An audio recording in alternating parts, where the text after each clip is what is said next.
Welcome back to Momentous Struggle, a Star Wars Shatterpoint podcast. On this week's episode, Aubrey and I are going to kind of talk meta going into, we're only a week and a half away from Adepticon and kind of want to take a look at what we're expecting to see as we stream Adepticon. So let's go ahead and jump into it. I am joined again by Aubrey. Aubrey, I would say how you doing, what you've been up to, but we literally just saw each other probably like just over 12 hours ago because we did a test stream for Adepticon, kind of working out some of the kinks and everything like that. But other than that, how are you doing? I know you had to skate out of here to go watch a wheel, the latest Wheel of Time with the significant other. So I mean, like I said, I read the books and they were pretty like long-winded, and like some of the series that I've seen were pretty long-winded in cases. So I was like, I never could get into Wheel of Time. I liked the books, but like those 5 pages explanation of how a creek looks, that kind of sometimes just got me going like, no, I don't want to read this anymore. So I will say, I'm pretty sure the only reason I finished Wheel of Time is because it is probably one of the all-time favorites of my fiance. Our youngest kiddo is named Perrin after that character in the books. I mean, that's where he got the name from.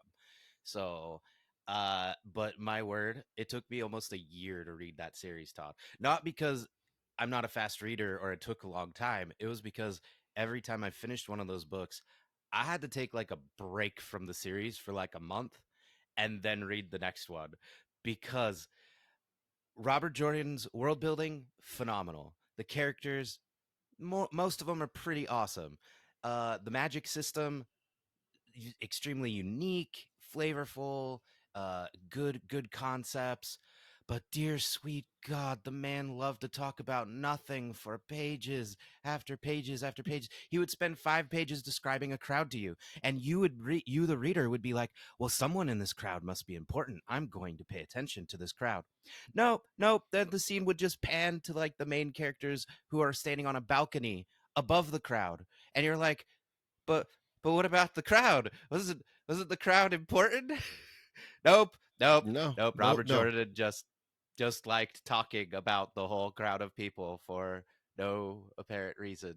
And so, what I do like about the show, like I do say, I would give the show another shot because they cut out all of the chaff. Like, there's this whole subplot in the first book that's basically just them traveling around a la Lord of the Rings. And the show just fast forwards a month between episodes, just puts them in the city that they travel to, skips the whole thing. Like, a Because it's not character. necessary. Because it's not Yeah, necessary. That's the yeah, whole problem I had with those books. yeah. There's a character. Well, I won't spoil it for you, but there's something happens to one of the characters that's pretty important. They just do it all off screen. They just skip ahead. They just skip ahead and they're like, that character did this thing. And they talk about it in like a one line of dialogue. And you're like, that was a whole plot of the book. And they just zoomed past it. So You have the to the do that show in has. you have to do that though in movies and stuff like that. So it's Oh fine. yeah, no. I don't. I'm. My point is that I feel like they've done an excellent job in the show of knowing when to speed up the pace, when to change things. Like this series started off, and I had to turn to Talia, and I was like, did it happen like that in the book? And she's like, no, it was not this dramatic. She's like, this is way better than how it happened in the book. And I was like, okay, good, because this is a really cool scene that's playing out here. But I was like, I don't remember that it going down like that. There was way more Yep, talking, so that's much good. more talking, Todd. Yeah, no, so, I We are mean, now a much Wheel better. of Time podcast. I hope y'all Right, can right, hear. right. Nope. But yeah, so I mean, overall though, I mean, we're jumping into like Shatterpoint wise. I think like I said, we're kind of looking forward to Adepticon because like at this point in time, we'll be traveling there in like 9 days. Is when we'll be flying out because we're going to be getting there on Tuesday to be setting up everything. Oh yeah, did I just like give you a little bit of a panic attack by telling you we're leaving in 9 days, Aubrey? So yeah, we're It's we're fine. flying out in about It's fine. yeah. So we'll be flying out in about 9 days, getting and so we can go get there, get set up, kind of get our get everything kind of prearranged for the stream because I think that's going to help. Like I said, we did our test stream yesterday, and there was some bugs to work out, and I think this will give us a chance to kind of really get everything settled in, get all of the the issues that we had, we can get those like cleaned up, and probably like might even do another test game, just like a test struggle, or like let's like live stream right there from Adepticon to kind of get everybody an idea of what it's going to look like and everything like that. I don't know. I don't. We'll see if we can get that done or not. But that might be something cool to do, like on Tuesday before people start getting in and everything like that. Is like maybe just pop in and say hi or something like that to all the people, so they can kind of again see where we are on YouTube and everything along those lines. But no, overall, I um should be good. I mean, I'm excited to get to Adepticon. I'm excited the government is not shutting down so I can go to Adepticon, and I will leave it at that. There. Yeah. I mean that. This is we're not going to do a political podcast. No politics today. Right. Go read. You know what? If you want some good politics, I recommend Mask of Fear, the new Star Wars book that came out that's about Mon Mothma. Ooh, that book. That book has some heavy hitters. If you had told me like this is another one. It's kind of like the Padme books. If you told me I would care about an entire book that's just about Mon Mothma being a senator, I would have laughed at you. I'm like, really? I don't like it it is a slower paced book, so maybe not for Todd, but it's really interesting because there's her plot, and then Bail Organa's off trying to like find evidence that proves Palpatine did what he did to the Jedi to like bring to the Senate. And then there's like this separatist like cyborg. Oh, sorry, Todd. There's another Lobot running around, but Oh, geez. there's A separatist Lobot this now. yeah, there's this like separatist Lobot like assassin commando guy who's like trying to kickstart the Clone Wars again. It's very weird, or like try to figure out what he's supposed to do, because he was supposed to be like a Terminator style like contingency plan where he was supposed to wake up and like go after the Republic, except But there's there's no no more Republic. Republic. Yeah. So he's like, I don't know what I'm supposed to do. And then he ends up meeting up with Saw Gerrera, and he like Saw Gerrera is trying to start his rebellion, and it's it's pretty good. It's pretty good. I'm I enjoying mean, it about halfway through. to be fair, you know, that was one of the things about the Andor series that actually gave you a reason to care about Mon Mothma. You know, so I mean, Mhm. that's like I think the book probably is in a good place for people to read anyway, simply because, like I said, you actually care about Mon Mothma now, where before she was just like, oh yeah, she's that lady that's in charge of the rebellion. Like you didn't really like if you were just a casual movie watcher, it was like you didn't really give much credence to who she was. Where now, like with the Andor series, it's like no, you actually like her character has more depth than you actually give her credit for because of like what she's had to do for the rebellion and the sacrifices she made. So I think that'd be pretty interesting, an interesting read for sure. Oh yeah, and again, like the more I read about Bail Organa and his wife, the queen of Alderaan, Brea, those two, man, I'm now extra sad whenever I watch a New Hope now and they just get blown out of the sky, because it was like a throwaway. Like they don't even talk about Leia's Bob. They're just like, when we heard about your father, we feared the worst. And I'm like, what about his Bob? What about her mom and like all the other people of Alderaan? Like, shouldn't you Right. be a little more upset? No, you just I mad mean, the dad died. Okay. to be fair, that's pretty political. Like the politicians only care about the politicians. So I mean, that makes sense. This is not a political podcast. Let's keep going. Let's keep. Hey Todd, why don't you tell him about how I deployed badly and then you promptly kicked my teeth in our Well, test game? I mean, to be fair, at least you didn't miss deploying at range 3. So I mean, that was important because you didn't bring commandos, you didn't bring Yes. the ISF. So you know, yeah, the special forces. So you didn't have to worry about deploying at range 3. You probably just deployed off of points like when you were, which kind of hurt you a little bit. I don't. I still stand by. So in our game yesterday, I won 2-1. Aubrey ended up playing. Who did you play? You played Mandos. You played Um, the Maul box and the armor box, and I played yeah. Bad Batch with Kenobi. Um, and to be fair, I think On never your tell me. first two draws, I never tell me the odds, correct. To be fair, your first pull was armor, and you were like, well, I don't like reserving, but I'm going to reserve anyway.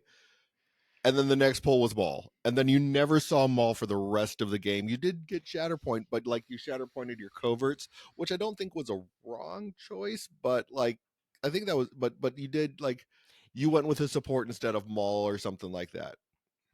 Well, yeah, because remember, I got my Shatterpoint really early too in Struggle One, and so my options were Maul, who had just been bullied by Crosshair with 9 damage and a pin.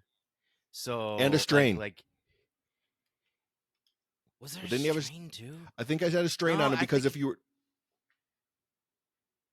I'm almost positive I put a strain on him too because if you All because I'm you saying is it was a bad choice to go with Maul in that particular moment. I was hoping to like get a heal or something, but like that, but then I had to move everybody away from that point.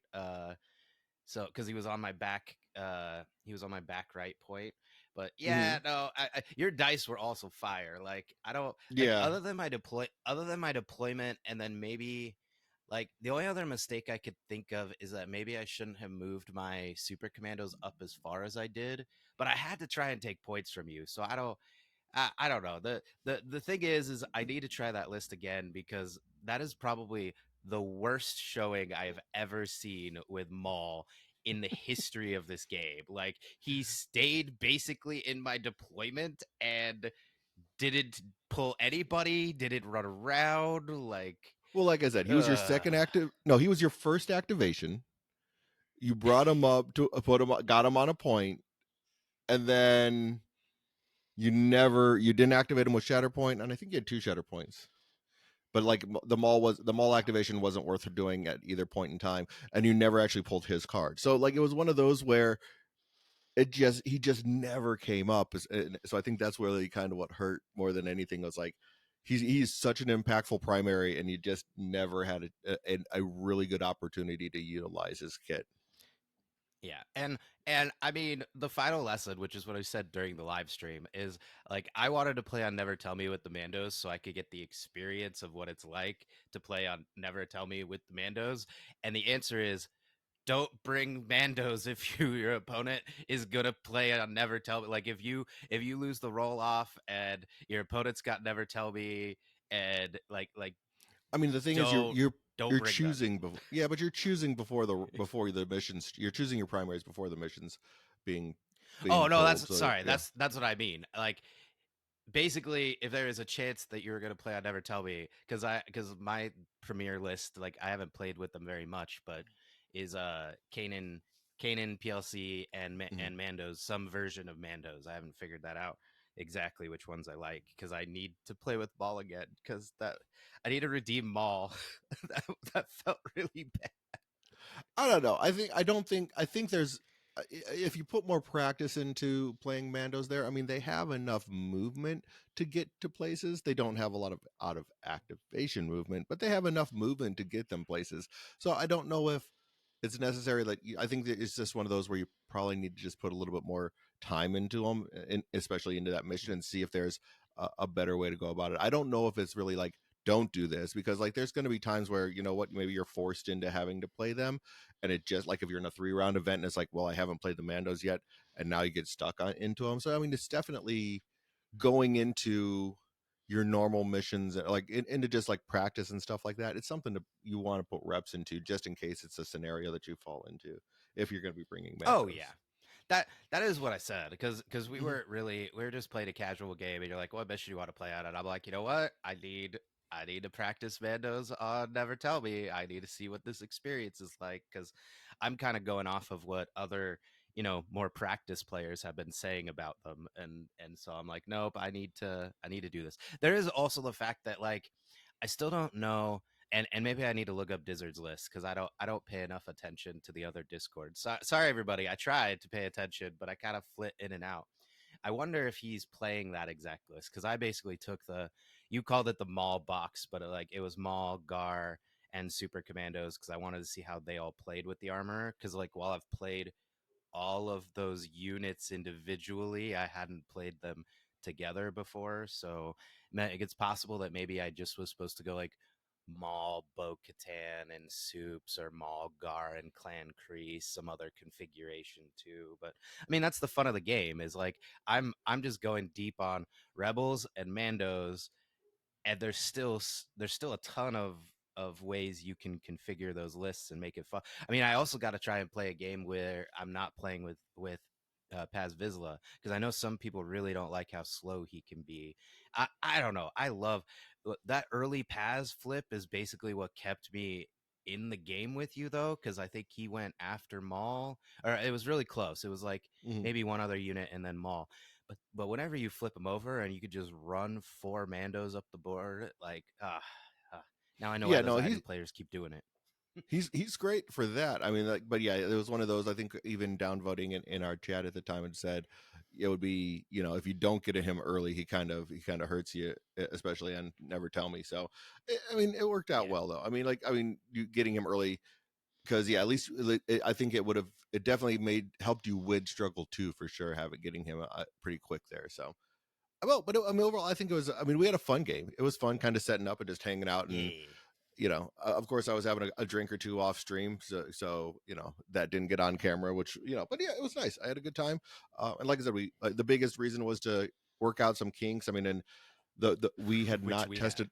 Yeah, I mean, we hadn't tested our audio before this, and that was one of the things we wanted to do, and found that there was some like one of the options for powering the audio was just not going to work because we lost audio. Like, what is it, right about after the first struggle or end of the first struggle, we lost audio. Hmm. um Yeah.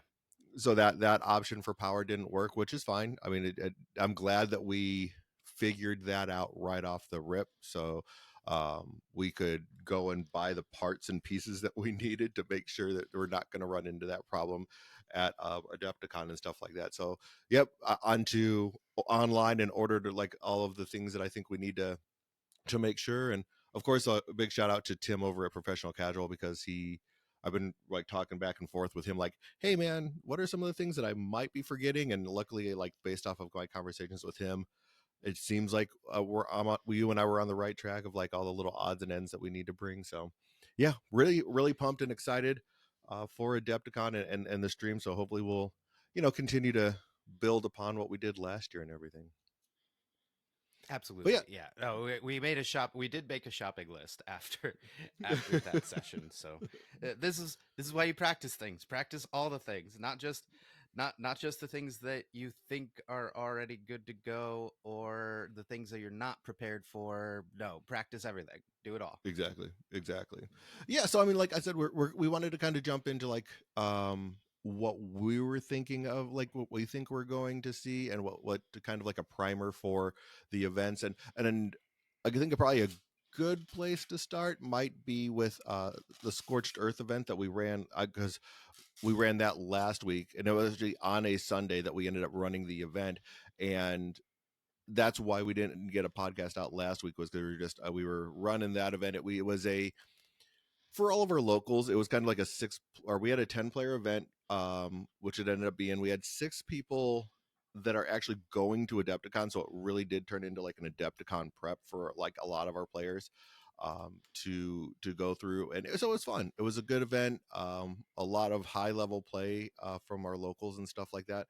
And overall, I mean, looking at like the players that showed up and like the things that were run, it gave us a good feel. I mean, it's like kind of on par for what I would expect.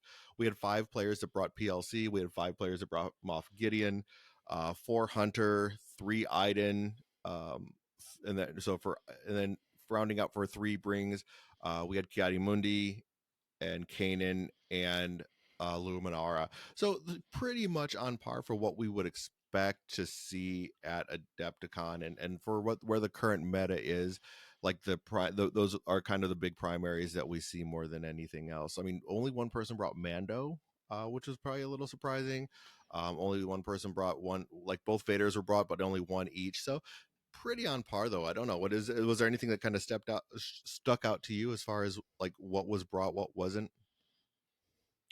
The only thing that kind of surprised me, but I think in retrospect, it shouldn't have surprised me now that we have Shock T in the mix. But there were two different Cad Bane players, and it looks like they both pair with PLC? Yeah, and they both paired with PLC because she's just our generic you could plug her in just about any list and she's going to do good stuff for you. But that surprised me until I remembered, oh, you know what? People are excited about Shock T. They want the synergies that she provides with Cad Bane, and so that might be a little bit of a wild card. I feel like there's a maybe a PLC Cad Bane list floating out there that might, sneak just enough under the radar to surprise some people. But other than that, I mean, if you jump over to the stats on Longshanks and you compare them to what we saw at our event, the top five primaries right now with the best win percentage are Armor, PLC, Kiadi Mundi, which Kiadi is kind of a little surprising, except he seems to be the right stuff if you listen to our last episode. Kanan, Moff Gideon. So shocking. Everybody used Scorch Earth as final practice for Adepticon, and they played all of the best primaries in the game. Wow, And I'm keep in I'm mind, shocked. yeah, and keep in mind, I mean, we do have a small sample size right now for Kiadi Mundi because he just released. Yeah, yeah. But even with just releasing it, a 58% win rate on Longshanks for what it's worth for the data that you get there, he's in a good place. The one of the other ones that surprised me was we only had one person bring Mando. And if you Right? look at the top 10, he's number 7 on the list for win percentages on Longshanks. So that was interesting that we didn't see him. I don't recall ever seeing like a Han Solo. Yeah, no Han Solos. And I don't think we saw any Throns either. So I mean, those were kind of some shocking ones, like just for our small locals that we didn't see. Um, but it was interesting, especially looking at like because that kind of rounds out your top 10 for Longshanks anyway of what to see. So I was pretty excited. I mean, to kind of like see what was brought there for that event in particular. It was a Kiadi Mundi and Luminara list with, and then it was like one of he brought a 2x2. It was Holden, one of our locals. He was playing a Kiadi Mundi Luminara list, and then of course Iden and um, Moff Gideon, and he only played Kiadi once, but he did go into the person who ended up taking second place. That was the second place player's only loss. But so he did win with that as well into the second place player. So, I mean, like I said, I think that is a pretty good list out of our top 2 players in that. They both brought Kiadi Mundi, and for what it's worth, they all won with Kiadi. Like they won three Right? out of three for 3-0 with Kiadi Mundi for those 2 guys. So I do think Kiadi is a like kind of going to be that one that we're gonna probably see just because he is the new hotness, especially when you compare it to like the data from LVO, which is probably the most recent large event in comparison to Adepticon, because we've only had that one box released at that point in time. So it'll be interesting. It'll be interesting to see kind of like what that goes into and everything along those lines. But yeah, I mean, but I do think the mirror of what we're going to see at Adepticon is really kind of probably be kind of on par with what we saw at LVO. I know. What do you think?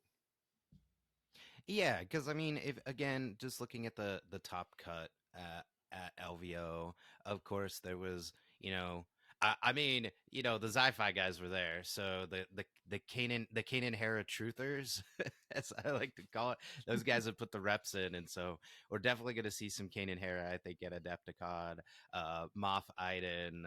I mean, that doesn't surprise me. I mean, the only thing I'm curious about is will we see Mandos, because I mean our event was only 10 players and there was definitely a lot of armor Mando in the top 8 of LVO. So I expect there'll be there'll be more Mandos floating around, some version of Mandos, either like armor Maul or Mando arm or we might even see it would be interesting to see if anyone brings Mandos but doesn't bring armor. I don't think that's the right choice because the force efficiency is so important from her identity. But I mean, there could be a world where somebody just brings kind of a good stuff list and has like Maul and some Mandos paired up with I don't know, something else. I mean, somebody did bring don't forget somebody brought Mother Mall,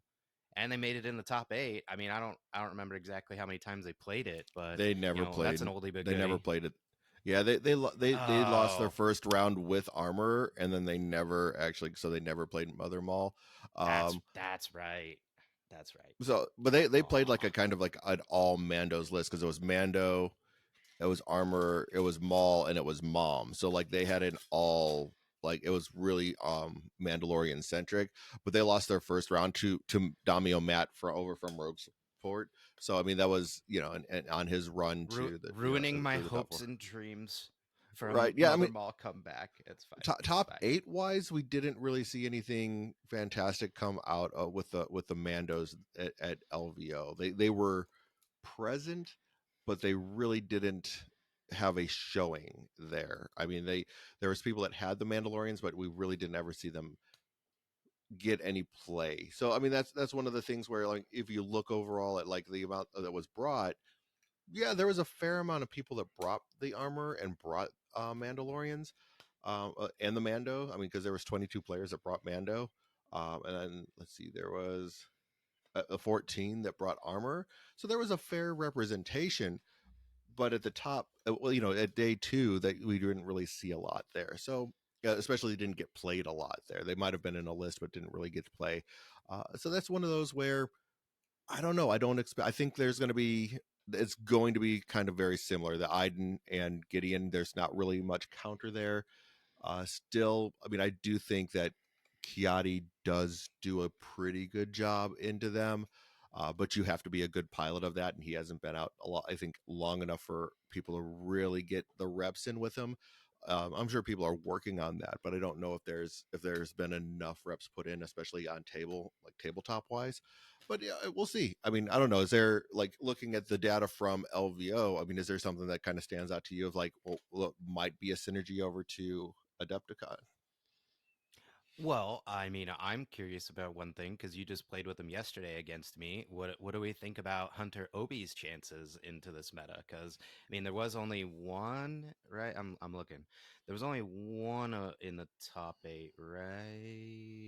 Yeah, that was Jakester Yeah, and at he lost LVO. his first round So what as do you well. think? And Yeah. I think I'd be interested to see what that kind of looks like. With I mean, Hunter I think is great. I think Bad Batch is a good list to play.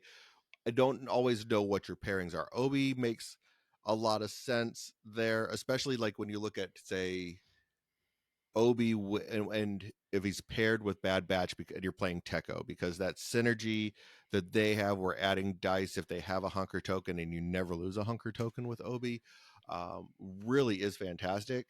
Uh, but there might be. I mean, I would like to test out maybe them with Kiati and see what he looks like. I think that might be Bad Batch Kiati might be a fun way to go as well. Um, just because of some of the Ooh, synergies that you might have with that box and the Bad Batch.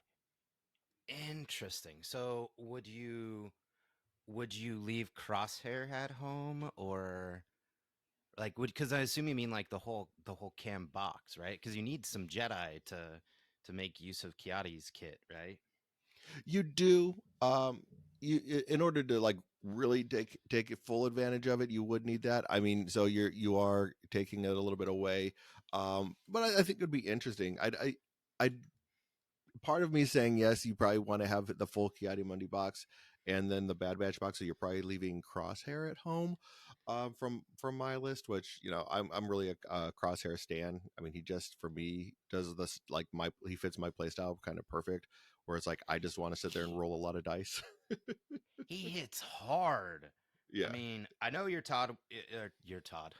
Your I dice am were on Todd. a little on fire, Todd. Yeah, yes, you are Todd. I know who I'm talking to. Your dice were a little on fire, Todd, is what I was trying to say. I don't know why my mouth went the way it did, but still, like he did a ton of damage to Maul. He did a ton of damage to Gar Saxon. Yes, he was exposed, but and he can move across the table. I don't know.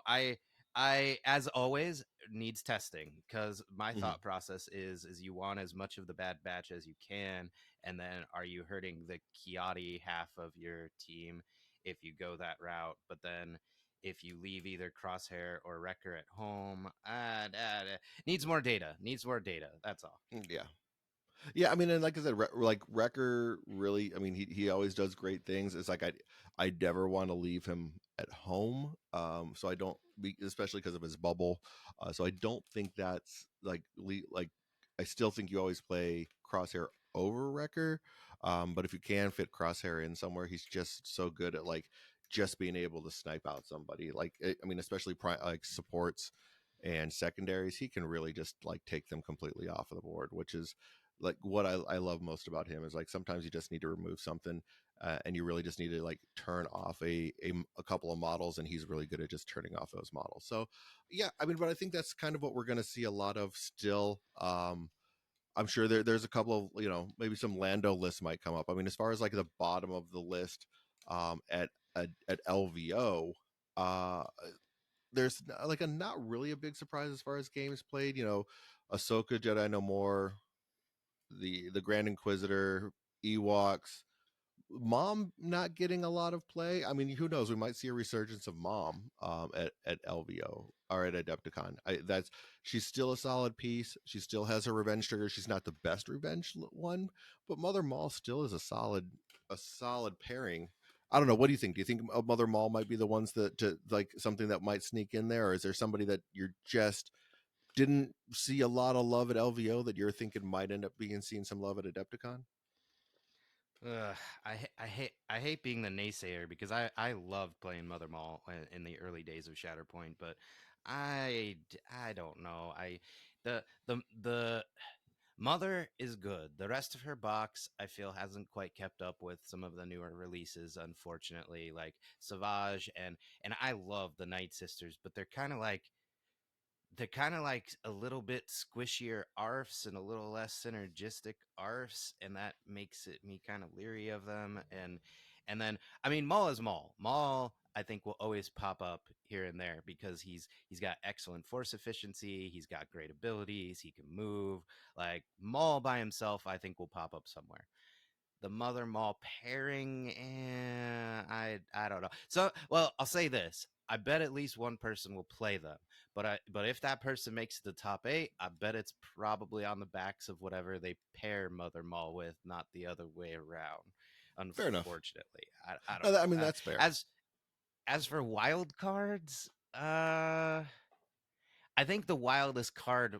I mean, I hate to say it when he's sitting at top 5, but I still think it's Kiadi Mundi who's going to surprise some people. I think players are going to try and get as many reps in as they can with Kiadi, and you're probably going to run into a couple of players who have just been doing nothing but putting in cam reps between whenever his box got revealed and Adepticon. So I hate to call somebody who's sitting on the top 5 a dark horse, but I think Republic is what's going to surprise people. Maybe. I mean, like at least for us. I mean, like in my mind, I don't know if it's going to surprise. It's not going to be a surprise to me, but I think that's just because of like our locals have been really playing it. I mean, and I think so. I think he's going to see him. So I don't know if I would call him a dark horse at this point in time. Just in my mind, it may be for like the casual players that just aren't like digging into it like as much as we are. Maybe that's the case, but I think like for like the people that are like probably looking at this game on a daily basis, I don't know if like that's going to be too much of a surprise. I mean, for me, it's like, like Cad Bane. I think he might be a kind of a dark horse. So I think so that behind Ooh, that's behind the the. better. That's the better pick. Never mind. Everybody, just are, listen to Todd. Don't listen to me. are you so you're changing your vote? Got it. But Yeah, but no, no, no. I forgot. I forgot again. Even though I'm the one who was surprised about Cad Bane in the event. No, no. It's Cad Bane. I retract. I retract my earlier statement. Just fast forward through the past minute. Go back and excise that. Okay, but yeah, I think that's going to be, especially because there are the people that are going with like trying to do the Cad Bane and Shock T thing. So I think there is something there, and I'm almost positive behind the scenes probably someone is doing some testing there. At LVO Well, there was only like, was that I was just gonna say with Cad. reminder, everyone. I mean, I don't know. Maybe I'm the one who needs the reminder, but he is really good at denying those revenge triggers, right? Because most of them care about when an enemy gets wounded by an attack, and Cad gets to sidestep that with his little plinky ability. I can't remember the name of it right now. I'm very much prepared for streaming next week. I'm gonna have the characters in front of me. Everybody, it's fine. It's fine. That's what I'm working on. Gonna work on today. But yeah, no, that's that. I mean, you're on par right there, on point with that one, because it is going to be something that we are, like not denying, because he doesn't really deny revenge triggers, but he's really good at kind of like adding another layer into those revenge triggers for sure. So it's definitely something that he can do and everything along those lines. So I think you're talking about his identity. The I'll take any job for the right price. Is that the one that you're referring to? Where when an allied character is wounded by an enemy units after the effect resolve, you refresh a force and heal. Is that what you're talking about? Or are you talking about the other one? No one gets between me and a job, because that's when No, you no, do an it's attack. yeah. I'm pretty sure it's the no one gets. But fine, Todd. I'll bring it up. I'll bring it up. Hang on. Shatterpoint DB, where is So Cad like the other one is Bane? no one gets between me and my job, and that one does cost a force. So after an allied unit makes a combat action, you can use that ability. So like I'm assuming that's what you're talking about. So you can choose the target within 4, and then one character in that unit can deal a damage to the chosen unit. Yeah, yeah, that's what I'm Okay, talking about. and then you also Because have to that's jump. Then he jumps. yeah, that one. That's what I'm talking about. So Okay. that's yeah. I am fully on the yeah. Cad is probably going to do some sort of surprising thing. Yeah, after they make a combat action, so it's at the end. One character in this unit deals damage. Wait, how much damage? Why is it right? 2 damage to the chosen character. Yeah, because what you do is you do your combat action. Say you spiked the damage. You just stop, leave them on 2, and then let Cad finish them off, and no more revenge trigger, because it wasn't because of the attack action. It was Yeah. just Cad doing his plink plink. So Exactly. yeah, that thing. Yeah, I mean, so there's some stuff that you can do with him. I think he's got good. I mean, and the other one I think that we might see a little bit more, because we haven't seen a lot from him yet, is probably Lando. Lando's just got such a unique kit that I think it still needs to be explored more, and that might be kind of the case, is that now people have had enough time to put some reps in with Lando. So I think we might end up seeing some of him too, but you never know. I mean, I think those are some of the ones that jump out at me that were kind of the bottom of players brought at like 1 to 2 um of players bringing those particular characters. Like I think 3 people brought Cad, and he got played by like twice there. So we didn't see a lot of those characters at LVO. I mean, they're kind of the bottom of like the meta choices. But I think like people are gonna like there's new toys to play with them or stuff like that. Oh, Aubrey's got a thought. I got another one for you, Okay. because because I've been seeing this a lot. Luminara. What about Luminara? Oh yeah, Luminar is great. I mean, she's hasn't been getting a lot of pairings. It looks like if we look at LVO, like 9 people brought her. It looks like maybe like each person probably put like 2 games with her. She's still a great pairing. I think she's still a great pairing with Bad Batch. I mean, you look back at what Omnis won last year at SoCal. He won on the back of Luminara, so she still is a great unit. And like with the addition of Cam Kiadimundi, she has a place there too with like the different Republic lists. So there are some places. I mean, I could definitely see a world where you're running Kiadi and Luminara. I think that's a pretty decent pairing as well, because that's just a very resilient list when you have the 2 of them in, because of all of the flex that you have and everything along those lines. Especially if you were to play like Luminara and oh my gosh, what is an Barris, or Barris. Yeah, I'm like, you're thinking of Barris. Yep. well, I mean Barris, or I mean you could play with Ahsoka, the Padawan Ahsoka.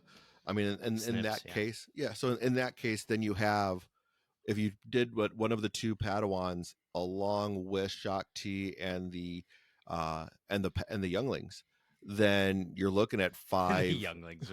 We still call them younglings. But at that point in time, you're playing like uh, in that particular list, you're playing five Jedi, five units with Jedi tags.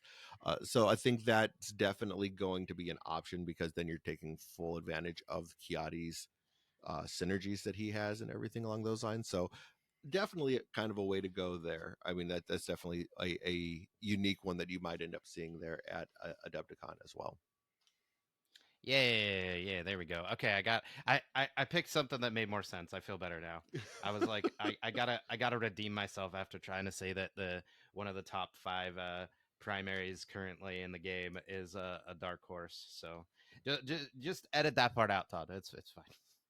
Oh no, I like leaving all this stuff in so people will be like, why did Aubrey say this? But no, I think those are the two events, at least for us, that we've been involved with that like kind of lead into it. I don't know. I mean, is there something like you look at LVO, one of the things that like kind of stands out to me from LVO was that no one played Luke, nobody played Plo. I mean, at least from the SPT codes. We had 47 of the players put in SPT codes. So no Luke, no Plo Koon.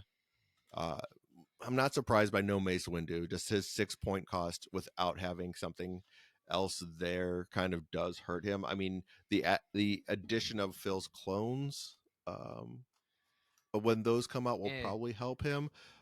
But I don't yeah, know. but But that's that's not gonna going to be be it. That's going to be post. post Adepticon, so I don't think that's even going to matter at that point in time. So I still Yeah, don't think those we're going to those see don't much exist. Mace. Those Right? don't exist yet, Todd. We I gotta know. wait. We gotta wait.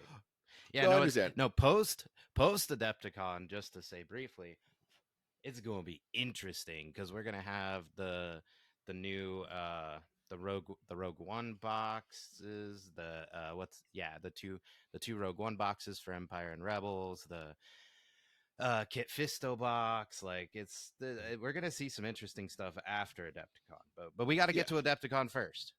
Right. Yep. I mean, and one of the things like we didn't see um Anakin Skywalker at LVO. He is an interesting pairing with Kiadi Mundi, just because he really is he's a Jedi. He hits like a truck. So there is that as well. I mean, Anakin. I mean, you could play probably the best Galactic Republic primary along with Kiadi Mundi, that being Jedi Hunter Darth Vader. Todd, stop Yes, it.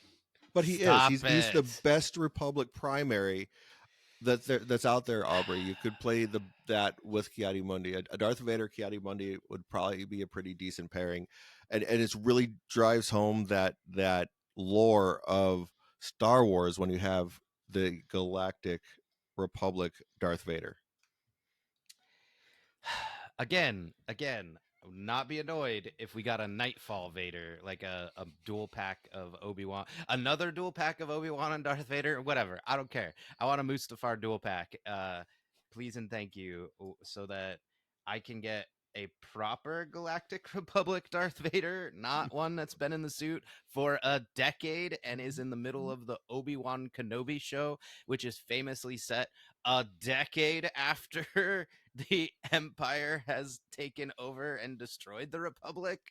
But sure, it's fine. It's fine. I'm not still upset about it.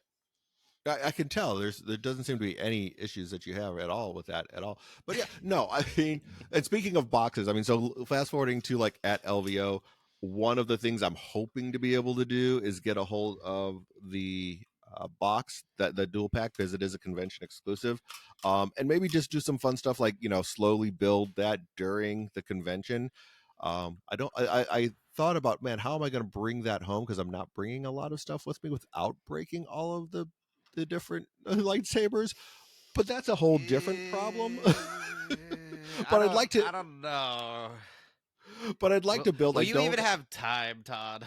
during stream, in between stream, like after games and stuff like that, like we can sit there and kind of talk and play around with it and stuff like that. So I think there's going to be time for it. We'll see. I Yeah. think it'd be fun to at least like really showcase those new units that are coming out and everything like that. So we'll see. That's my hope. Yeah, I have to say, after listening to oh, was it the sci-fi guys who did a deep dive on It Ahsoka was. and Vader? Yeah. So after listening to that episode, again, I do feel I do feel better about Ahsoka that she is going to do something unique enough with Rebels to actually give them a little bit uh, more options. Not that Kanan needs a whole lot more options. Kanan and PLC are doing great, but I'm feeling a little bit more excited. I am curious to see what the availability would be like because I also wouldn't mind picking up the convention exclusive, but I It, don't know if it's going to be limited. I don't like I just yeah. I don't know what it's going to be like. So One thing I would say, I mean, from what like the way it seems is like, yes, it might be limited there because they can only bring so much stuff with them, and there's going to be, I mean, granted, in retrospect, going if you go back and look at what how they had it all set up, they had like a probably like a single wide, the equivalent of like a single wide trailer, like in the middle of the convention hall with all of their yeah, stuff. But yeah, there's I mean there was offices in there and stuff like that. I'm sure like some of the executives were like had a space to work and stuff like that. But they had a lot of space for a lot of things, and they also have to have enough prize support for all of the games that are being played, not just Shatterpoint, because there's MCP, right. X-wing, all of the games, Legion. So as far as the space that and on demand, the stuff that will be available there, it's probably going to be a little limited. Um, but you can probably buy them online. I mean, that's what I'm assuming is like you can probably spend the time online to sit there and buy a lot of that stuff. So overall, like I said, we'll see what happens, how it all plays out, and everything along those lines. But I'm excited for that. Going like before we move on to like like the last thing I wanted to talk about, did you have anything else that you wanted to say there, Aubrey, in regards to Adepticon, or like the joy that is going to be the week of Adepticon? I mean, I've already talked about the fact that I'm really, really hoping we get a Cal Kestis reveal on the roadmap, but I know I have no control over that. I just want to paint my favorite Poncho Boy. It's going to be great, and I am also happy that I'm glad that even if I can't get my hands on the convention exclusive, there's still going to be the regular version that's coming out. I just appreciate like one of the reasons why I stopped playing Magic is because they kept releasing exclusive product after exclusive product, and it would sell out immediately and people would be fighting over it and you get scalpers involved. And I'm just happy that AMG is going the route of, yes, there's this cool thing that if you're at Adepticon you can get this cool thing, but hey, just wait a minute, you'll be able to get another version at your LGS. So I'm just happy to see that. I like thank you AMG, because that makes my life like I'm not even stressed. Like if I don't get the cool convention version, I'm like, whatever, I'll just get the regular one later. Yeah, that's one of the nice things is that it's still going to be available. It's You're going to run into that, I think, similar to like when the Padawan Ahsoka came out during release. Like not everyone had her because there was a limited supply, but you ended up getting her at some point in time. So I think it's going to be a little bit that. I mean, not the one thing is you're never going to make everyone happy. I mean, we know that. I mean, so there is going to be some people that are probably going to be upset about it, but hey, it is what it Nerds is. are upset about things, Todd? Nah, Never. never. But yeah, no, I mean, so that's. But the last thing I kind of wanted to talk about was some of the changes that at this point in time are probably about 2 weeks old for LVO. Um, LVO is moving. Like traditionally has been every January for what 5+ years, I want to say. Um, You know better than at, I do. at least 5 years. It's been like every January, um, and it's been at multiple places. The last couple of years has been at the Rio. Uh, so a couple things are changing. One, it's moving to October. That'll be the first weekend in October, and then also it's going to be changing venues. They're moving off of the Rio, which is not on the strip. It's like kind of across the street from the strip, but you're very close to the strip. Like you just have to cross the freeway and you're there. This one is moving north of the strip, kind of pretty much to almost Fremont. You're pretty much at it's going to be at the expo, so it's going to pretty much be at Fremont. So a different location. It doesn't have a hotel attached, which I think is probably going to be one of the biggest complaints. I know they're going to have options for like locker situations for storing your minis there. I don't know how some people feel about that. It might be one of those things where you're gonna have to find, if you're going there, find a solution to where you can put them on your backpack, like a backpack that you can carry with all of your minis in them. Luckily, we play a game where bringing two squads and all of your tokens is not that difficult. The Yeah, the I Warhammer guys are gonna be Yeah, having a time traveling in. Ooh, some of the bigger army games like that one's going to be an interesting how that's going to Legion. work. Yeah. Legion, if Legion and like 40K, Age of Sigmar, those in particular, because those are the guys you see with the big carts full of stuff pushing, and I don't think they want to push that cart for a mile from their hotel room because the You golden don't nugget think is. you don't think they want to do? They don't want to walk a mile in Vegas. I mean, to be fair, just going from your hotel room to the Rio Convention Center was like half a mile Felt like a anyway. mile. At least a half a mile. So I mean, like walking a mile is not that crazy when you think about it. Like in comparison to like all the walking that you do every year at LVO. But it's going to be an adjustment. I mean, that's the biggest thing that I have to say is it's definitely going to be an adjustment for everyone. Um, like for especially for me, my anniversary is in October. Um, I I am going to broach the subject in a little in more detail with the spouse after Adepticon because it's like I don't really feel like going. Hey, honey, I know I'm leaving for a week to go to Milwaukee for a convention. Oh, by the way, I'm gonna possibly miss like when you were wanting to do an anniversary trip to go to LVO. So yeah, that's probably not. Like, I'm gonna wait on having a more detailed conversation. I've brought it up, and I What's think I'm gonna be able to go. what's that song I'm thinking of, Todd? Taps? Are we gonna be playing taps at the next episode of Momentous Struggle? I wouldn't say taps. I think she'll be like she's pretty on board with most of the stuff that I do. I mean, like she's pretty supportive. Like overall, I have a pretty amazing wife when it comes to like the support she gives me for this. But yeah, I would say that it's there's going to be something that like I said, but from listening to the last episode of Rogue Support, worst case scenario, Omnis will be taken over. I mean, it sounds like so.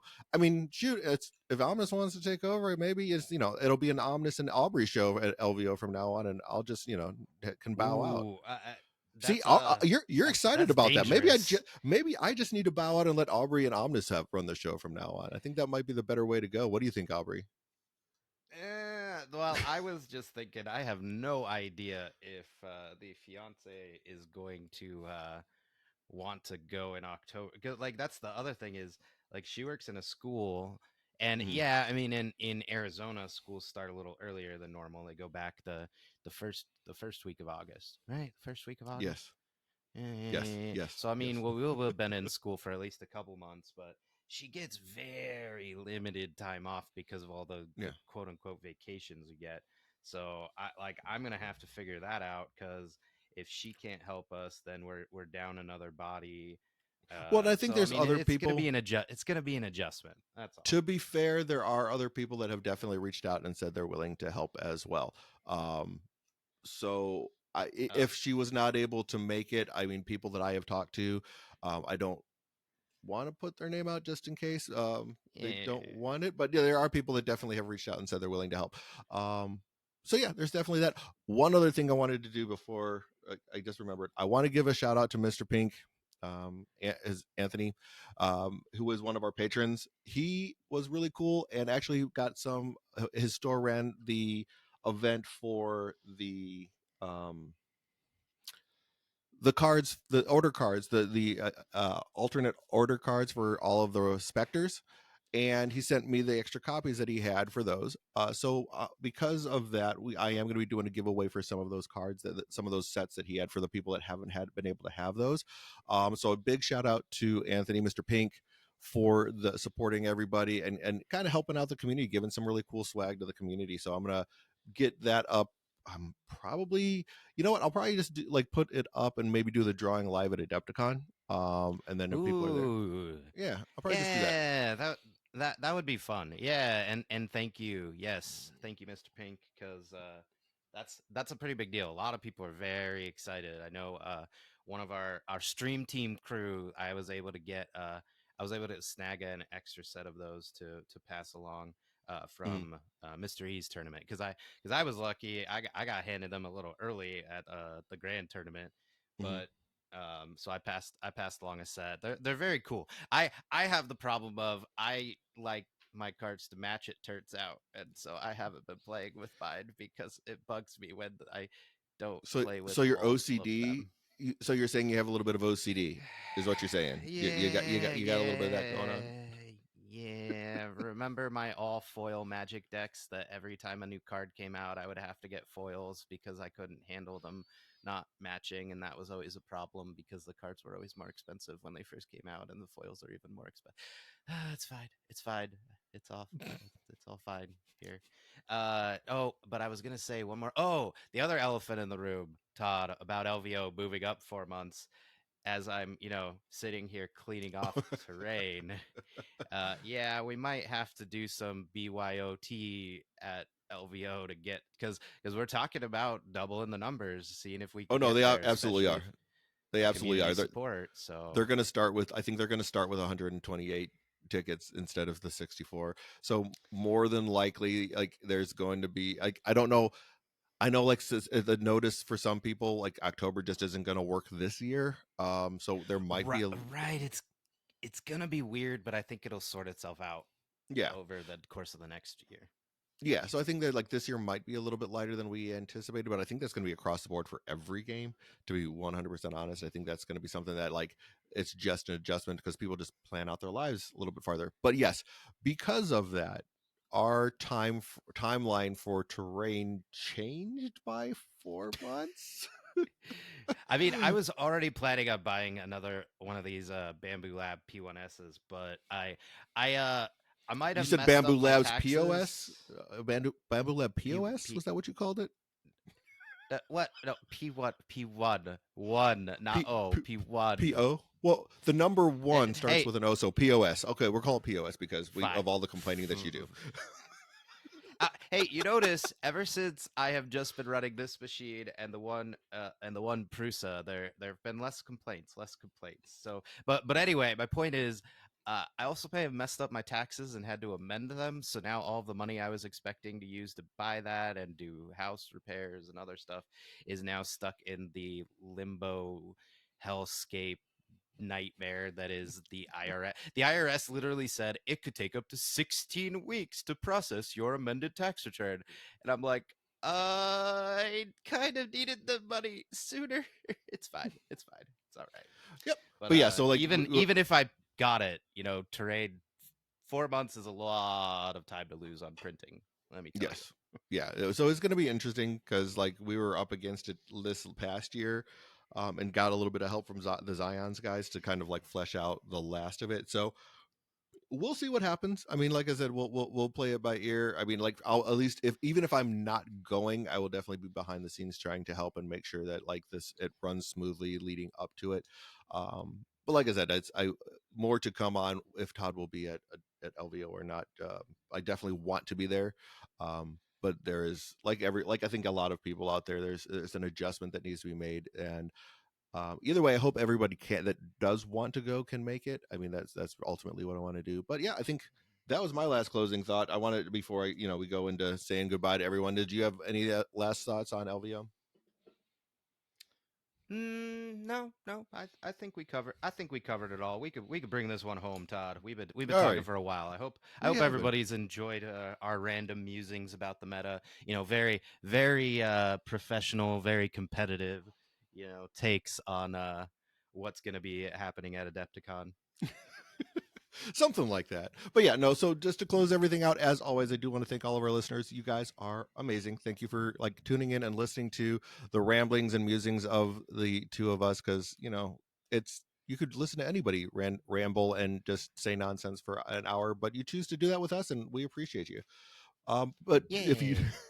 if you do want to support the podcast, the best way to do so is to become a patron. The link to Patreon will be in the link below. I do want to thank all of our patrons. You guys are amazing. You definitely keep us going. You definitely help keep us running and keep us we being able to do things like go to Adepticon and be able to stream that to everyone. So without you guys, some of the things that we are wanting to do to help bring this game to you would not be able to be done. So we definitely appreciate you. If you do not want to be a Thank patron, but you. definitely want to help support us, you can always go ahead and, give us a 5-star review on whatever podcast platform you're listening to us on.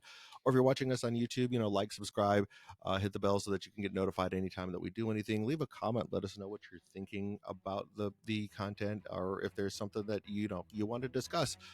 You can also do that in our Discord. We do have a free Discord that you can go ahead and join as well. The link to that will also be in the description, so you can definitely do all of that. But other than that, again, I do want to thank each and every one of you for listening. And as always, may the Force be with you. May the Force be with you.